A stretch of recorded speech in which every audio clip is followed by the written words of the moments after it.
আলাইকুম রহমতুল্লাহি ওবারাকাত। আপনি যার বন্ধু ছিলেন, এক সময় তার অবস্থা তেমন ভালো ছিল না, কিন্তু আপনার সাহায্য সহযোগিতায় সে অনেক সবল হয়ে গেছে, এমনকি প্রতিষ্ঠিত হয়ে গেছে।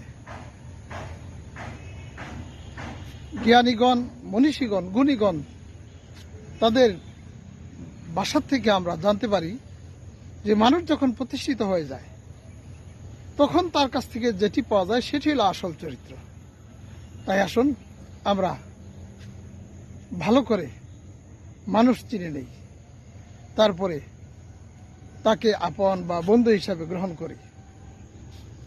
এছাড়া যদি আপনি না জেনে না শুনে কাউকে আপনার অন্তরের ভিতরে ঢুকিয়ে ফেলেন, সবকিছু বলে ফেলেন, সবকিছু দিয়ে ফেলেন, তাহলে অবশ্যই ক্ষতিগ্রস্ত হওয়ার সম্ভাবনা রয়েছে। কাজে আসুন আমরা আগে চিনে নেই, তারপরে তাকে আমার অন্তরের অন্তরঙ্গ বন্ধু বানাই। কারণ গানের একটি কলির কথা আমার এই মুহূর্তে মনে পড়ছে যে এটা এরকম ছিল যে দুরা কাটা দাগ দেখে বাঘ চেনা যায়, বাতাসেরই ব্যাগ দেখে ব্যাগ চেনা যায়, মানুষকে কি দেখে চিনবে বলো, মানুষকে কি দেখে চিনবে বলো। এই যে সুন্দর কথাগুলো, এটা আসলে সঠিক এবং সত্য। মানুষ চেনার কোনো উপায় নাই।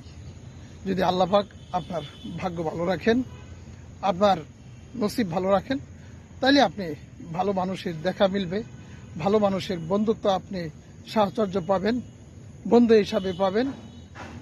এটা আমাদের নির্ভর করে সম্পূর্ণটাই সেই উপরওয়ালার উপর। আল্লাহ পাক যেন আমাদের সকলকে এভাবে সুন্দর বন্ধুর সাহচর্যে থাকার, চলার তৌফিক দান করেন। আমিন। আসসালামু আলাইকুম ওয়া রাহমাতুল্লাহি ওয়া বারাকাতুহু।